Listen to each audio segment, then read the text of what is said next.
Greetings, ladies and gents, and welcome to this latest episode of Tales from Outer Space, taken from the subreddit HFY. The links to all the stories will be down below, and as always, I hope that you enjoy. And if you do, please consider subscribing. Story number 1. No Justification Needed, written by Daeomec. Humanity was too new to the galactic scene for Captain Gomez to get a proper drink. She simply sipped her water and watched her new unit. The various members, like her, were the rising stars of their own species, sent to the Galactic Federation to represent their people's best. Lucky that the raid was another false alarm, said Laketh, the pseudo-reptilian Ike. Despite scales, the Ike were a warm-blooded and the closest to humans physiologically. He flicked his tail in amusement. Owen dropped his gun during dismount. If there were actually pirates, we'd be goners. Not my fault. I am not used to the new armor. Owen bristled, their spines undulating. It was pretty effective at making them look more threatening, but their color remained a playful blue. Excuses. I hope the Dolgar's best don't actually fight like Owen. Captain Gomez smiled at the teasing continued. No matter the species, it seemed like a post-mission rituals were similar. What did the rookie think of her new mission? Laketh looked at her and flicked his tail again. Enjoy the action? She snorted. You do know that I'm not really a rookie. Owen jumped up at a chance to divert the team's attention. You're still a rookie to us. All right then, Laketh tapped a claw. Does that not a rookie have any war stories to share? Gomez kept a smile as she sipped her water, but it was far less genuine than before. The Federation was more like Earth's old United Nations, less of a galactic government and more of a platform for nations to posture, which meant that Laketh and all the other squad members represented their own governments first. And they were all eager to pry information about the galaxy's newest spacefaring species. Which was fair because she planned on doing the same to them. I'll share if you share. Puppet, who had been quiet up until now, spoke up. Sounds fair, I'll go first. He inflated his vocal sacs. It happened during our war against the tree. During the ground landings, my power armor was overclocked, and when I tried to kick a civilian child aside to get to the soldier, I accidentally popped it like a balloon. The other two members of the team roared with laughter, and after a second, Pup joined them. Captain Gomez kept smiling, uncertain if she had heard that right. You tell that same story every time, Owen accused, still laughing. It's worth it, said the Pup, inflating his sacs again. Owen flattened their spines. It definitely is, but it's my turn, and I have something better. He turned an excited grin. We invaded a Nikolai homeworld and found the jackpot of all jackpots. They leaned in forward, quivering. An egg cache. Everyone gasped, or did the species equivalent, Gomez included. She got the sinking feeling that her reason was different from the rest. Eggs covered every wall and ceiling of the tunnels, Owen continued. We were having trouble smashing them all. Guns weren't enough, so we started playing town ball and hopping from egg to egg, squashing them as fast as we could. They stood and pointed at themselves, and this one, right there, won the unofficial award for the most eggs smashed. Everyone cheered, clapping Owen on the back or tapping the table. Gomez was finding it difficult to swallow. The stories continued. Favorite torture method, asked Owen. It's fire for me. Knives, said Pippet. Gomez did her best to follow who said what. This was all valuable information. They were giving her a first-hand look at how the species conducted war, assuming that wasn't some sort of hazing ritual. Unfortunately, the more they talked, the more horrified she became, and the more true their stories seemed. The cat scraped his nails together and everyone turned towards him. I prefer not hurting them at all. Why resort to physical pain of the victim when you could just chop the fingers off of their partners or children? It's far more effective. Cutting limbs works better, Owen disagreed. Laketh flicked his eyes in dismissal. Limbs eventually, but it's sloppy if you need to get so far. It's not about sloppiness, it's about fun. It's fun sometimes, argued Laketh, but I find it more tedious. It's just a necessity, not something I take too much joy in. We've gotten too far from the point, Pep deflated the sacks. We were supposed to ask Gomez, remember? They all turned to her, and under their attention, she was able to bring her expression into something disinterested. Her words, though, came out emotionless and stiff. It was far better than angry or horrified, but the tone wasn't quite what she was going for. We don't do that. Why not? Owen said. Torture doesn't work, she replied on reflex, repeating the phrase that had been drilled into her with every training. Everyone did their equivalent of laughing again, save Leketh. He was the only one who looked at her carefully, the first to realize from the beginning that she was serious. Just like Gomez found his body language the easiest to read, the reverse was also true. You don't mean that, do you? Pepper squinted his 4 eyes at her. Oh, you do. Alan bristled, their shade of violet dangerously close to disdain. If it doesn't work, it just means that you haven't tortured hard enough. Gomez said nothing, simply smiling and sipping her water again. You've done it, Leketh said finally. We've read the histories of your people. The violence that humans have done to your own people is just as brutal. What do you mean that you don't do that? She was too stiff, but Gomez was a soldier first and a diplomat second. Still, she continued smiling. We don't do that anymore. She set her glass down. Not anymore, she repeated. Never. Alan's purple was now outwardly dismissive. Gomez hesitated for just a moment. There are rules against it. If someone does do it, they're punished. Pip was the whistling laugh. Sure. Though Alan and Pip were clearly amused and mocking, Leketh seemed almost sympathetic.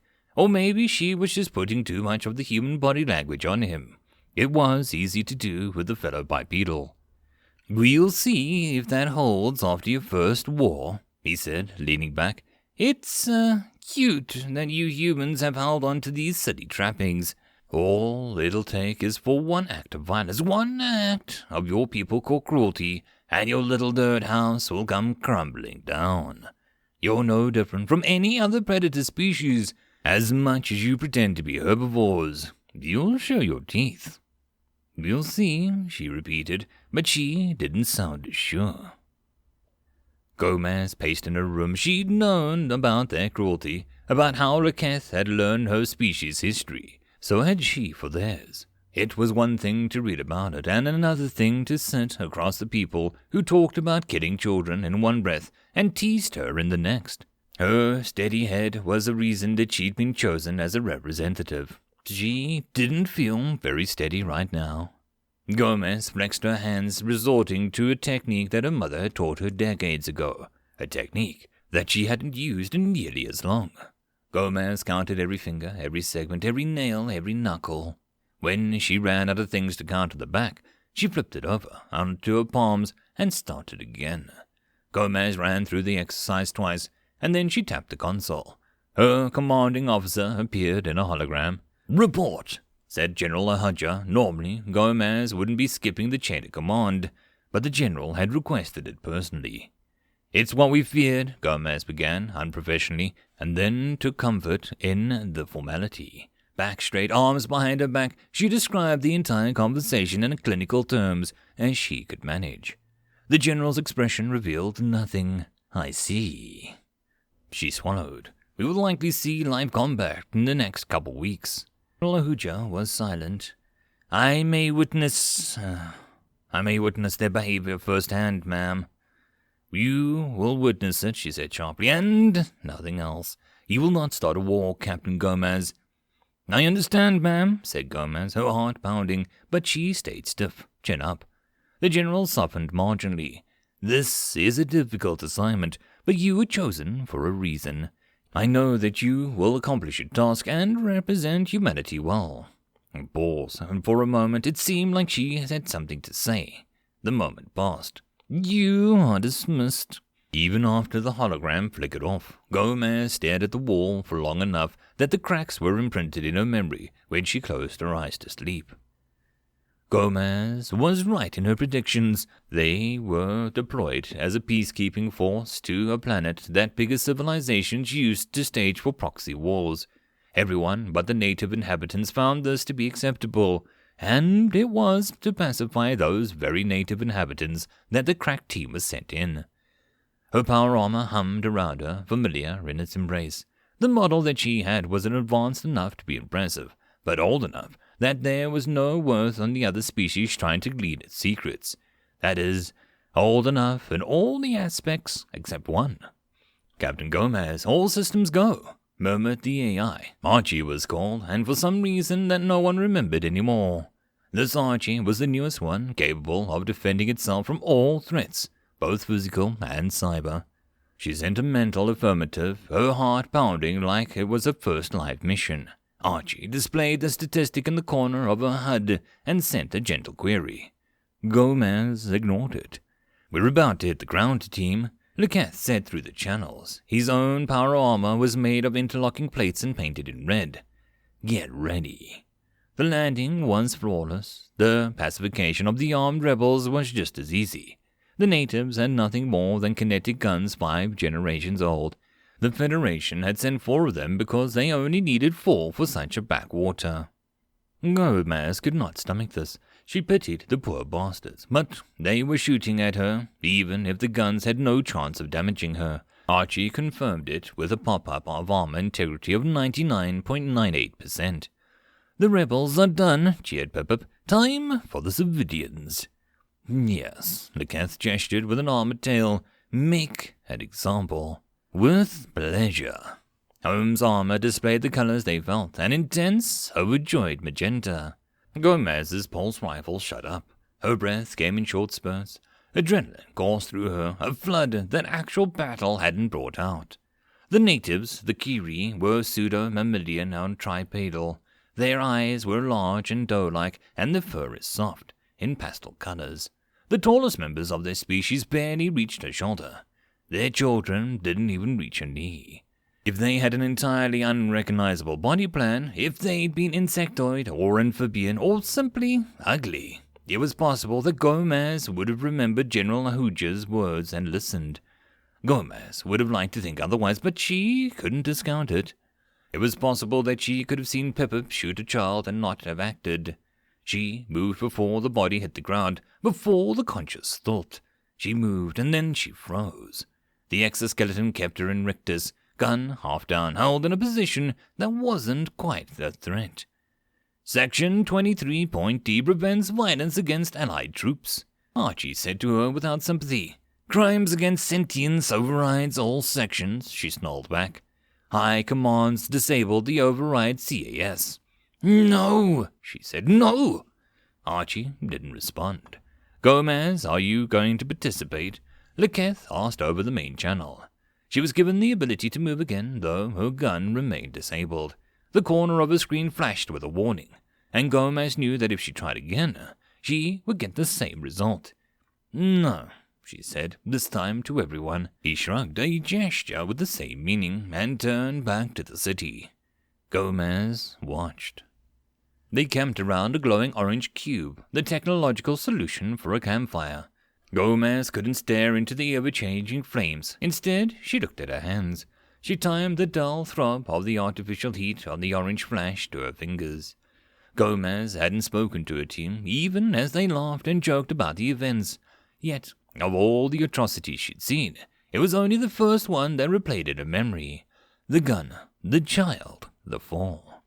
Leketh broke away from the other two and took his seat next to her. She glanced at him and considered. She could probably do it.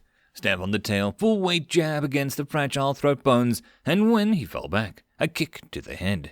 Pick up his gun, shoot the other two. Simple. Simple, if the power armor didn't stop her. Gomez couldn't take it off. She tried. It wouldn't help them, said Leketh finally. What you wanted to do, it wouldn't help them. What did I want to do?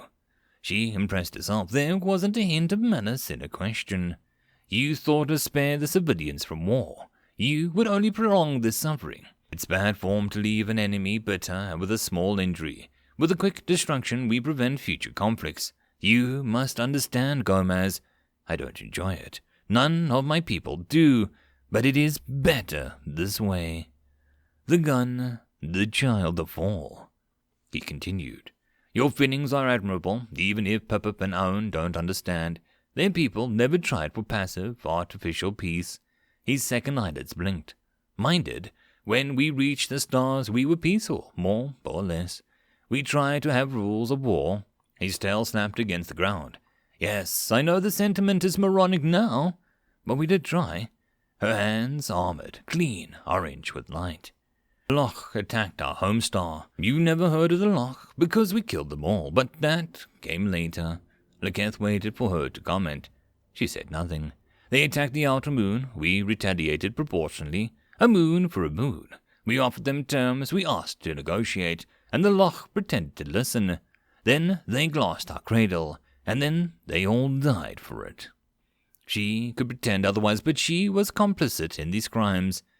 He waited again. She did not move, and she did not speak. You're a coward, said Laketh, and you're a fool. Gomez looked up. What do you mean? She felt like she was speaking from a great distance, like there was a voice, wasn't her own, but that of an AI who mimicked her. You didn't raise a finger to stop us, despite what you have so clearly feel. I hope your people have never had someone so ambitious and weak-willed as a leader. He tilted his head, especially someone whose ideals would get them all killed. Gomez did not respond.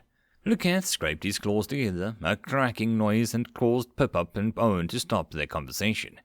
Even now you don't react, he said with wonder. It is an impeccable self-control. Or is it equally impeccable cowardice? She smiled. Commander Laketh, it is unprofessional to commit violent acts against fellow soldiers, especially a superior officer during a deployment. His eyes flickered with amusement. This is true. As humans are new to the Federation, said Gomez, we came here to learn. Thank you for sharing the story about your people. Perhaps you're right about war. Pip and Owen pulled them back into their own conversation, and Gomez kept that smile throughout the night. I want to quit, she said. The general didn't blink. No. Gomez spent 3 years with the Federation. She spent 3 years bearing witness to thousands of crimes committed by dozens of species, powerful enough to gain a seat. The best she could hope for was the others like Laketh, people who found it distasteful but necessary. But the sentiment didn't make the crimes less real. She mastered the art of declining mass murder with the same rueful ease of a teetotaler at a bar. Gomez knew the words to say to each species who found her refusal baffling, the phrases to convince them that it wasn't a weakness but a caution that motivated her. She made friends, connections, and sent intelligence dutifully and on schedule. When Gomez rejoined the proper military of humanity, one of her tasks was to keep in touch with the sapients that she'd served with. They, like her, were rising stars, and it would be valuable to have personal contacts and individuals who so clearly climbed the ranks. Sometimes Gomez was so full of loathing that she couldn't write a word, the memories of their actions playing on loop in her mind. But those days were rare. She hated herself because there were conversations she looked forward to. She hated herself because it was easy to forget the atrocities that they had committed when she was so far from the battlefield. She hated herself because even then, when she trudged over the bodies by their side, it had been easy to forget. She hated herself because she feared, most of all, that they were right. The day humanity glassed a world was the day that the Laketh sent her a message unprompted. Your people have learned, like I said. And then a second one. It is way better this way. Gomez glanced at her hands, and then she picked up the screen reader and crushed it under her feet. No, she thought, and smiled. She wouldn't watch any more. Realistically, Gomez was a perfect candidate for the mid-level leadership.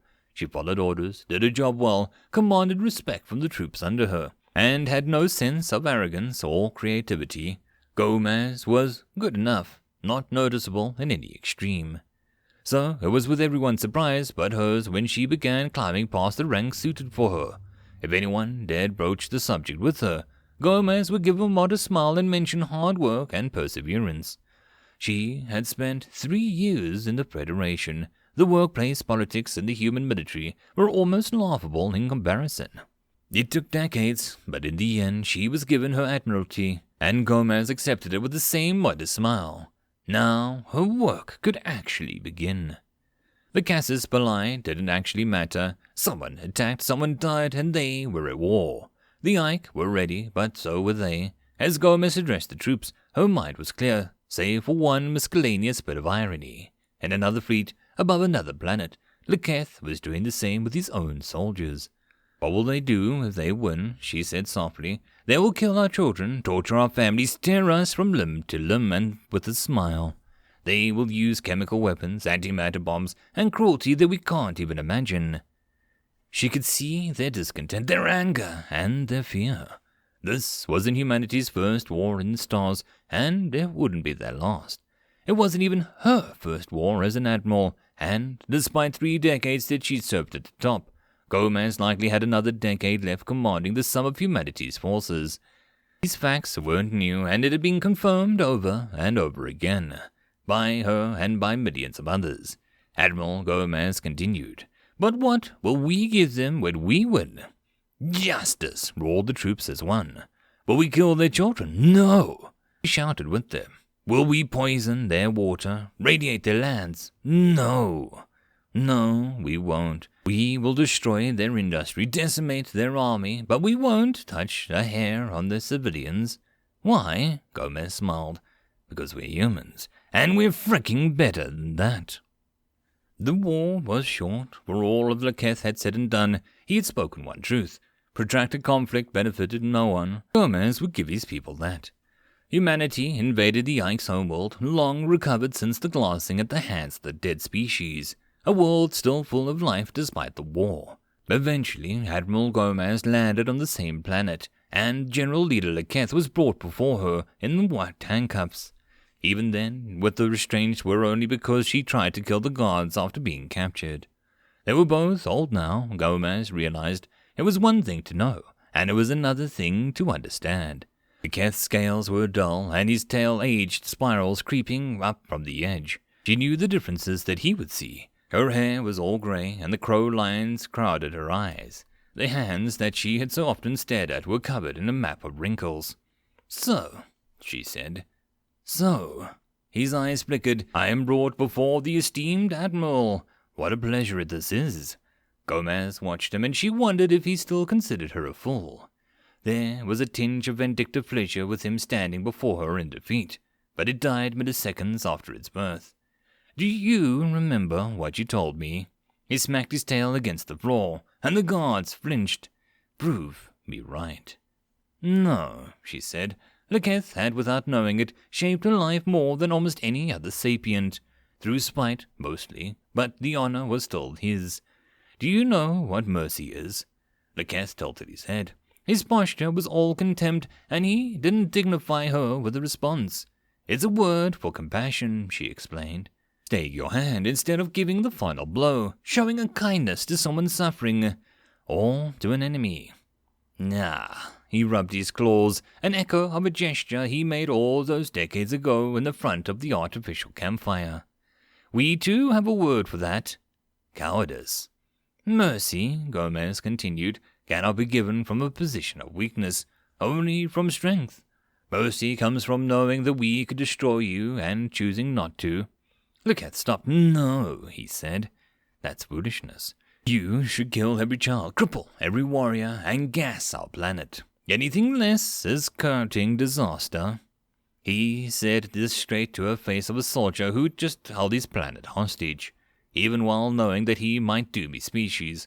Gomez couldn't help but feel a strange sort of respect in him, even while knowing that he'd kill her and her children without a second thought if the positions were turned.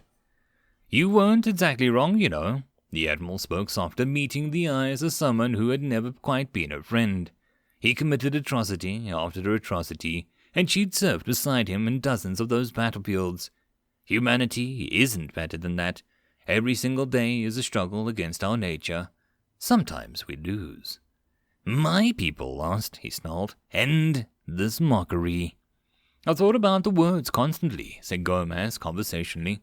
"I lived in fear that we go past the point of no return, and maybe that made me a coward. But I wanted to give mercy.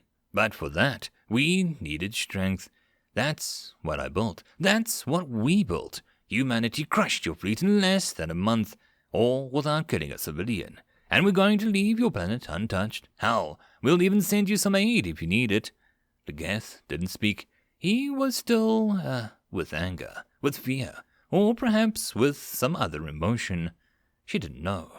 Humanity is so freaking strong that you wouldn't be able to hurt us even if you tried. And you tried. Gomez flexed her hand. I can't forgive you. She couldn't forgive herself, not yet. But perhaps others will. My children or grandchildren will welcome you, and our peoples will be at peace. Why? He said finally. She smiled. Because we can, because we should. Mercy needs no justification. End of story.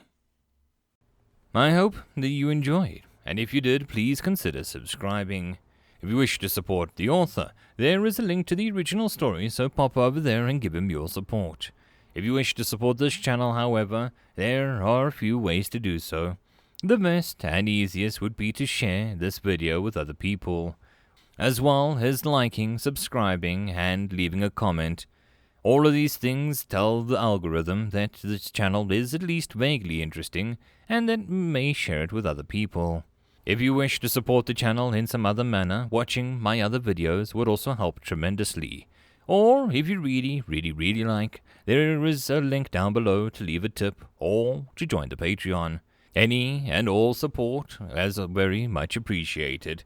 And I hope that you all have a good one until the next time, and I'll see you then. Cheers.